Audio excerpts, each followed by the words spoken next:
میرے آقا نبی اکرم صلی اللہ علیہ وسلم کا ایک فرمان علی شان ہے جو صحیح مسلم شریف کے اندر موجود ہے۔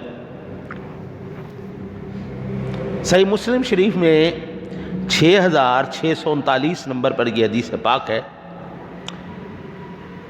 میرے آقا نبی اکرم صلی اللہ علیہ وسلم کے صحابی حضرت عبداللہ ابن مسعود رضی اللہ تعالیٰ عنہ فرماتے ہیں کہ علیکم بالصدق، میرے آقا نے ارشاد فرمایا علیکم بالصدق فإن الصدق يهدي إلى البر وإن البر يهدي إلى الجنة وما يزال الرجل يصدق ويتحرى الصدق حتى يكتب عند الله صديقا وما يزال الرجل يصدق ويتحرى الصدق حتى يكتب عند الله صديقا۔ تم پر سچ بولنا لازم ہے کیونکہ سچائی نیکی کی طرف رہنمائی کرتی ہے۔ جو بندہ سچ بولے گا وہ نیکی کی طرف اس کی رہنمائی کرتی ہے۔ اور وَإِنَّ الْبِرَّ يَهْدِي إِلَى الْجَنَّةِ، اور نیکی تجھے جنت کی راہ دکھاتی ہے۔ اور بندہ ہمیشہ سچ بولتا رہتا ہے اور سچ بولنے کی کوشش کرتا رہتا ہے یہاں تک کہ اللہ تعالیٰ اس کو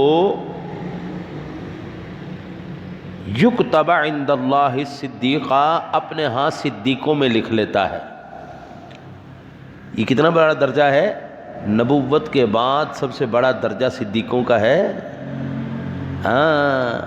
فَأُولَئِكَ مَعَ الَّذِينَ أَنْعَمَ اللَّهُ عَلَيْهِمْ مِنَ النَّبِيِّينَ وَالصِّدِّيقِينَ وَالشُّهَدَاءِ وَالصَّالِحِينَ، شہید بھی اس سے نیچے ہیں، اولیاء اللہ بھی اس سے نیچے ہیں۔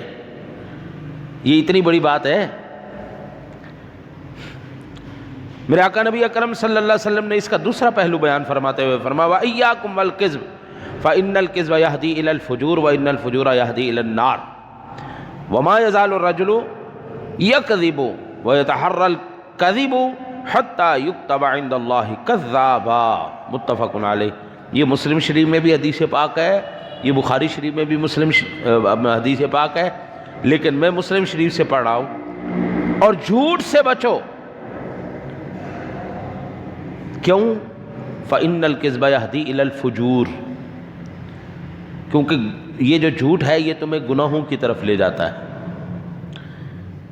اور وَإِنَّ الْفُجُورَ يَهْدِي إِلَى النَّارِ، اور جو گناہ ہے گناہ وہ بندے کو دوزخ میں پہنچا دیتے ہیں۔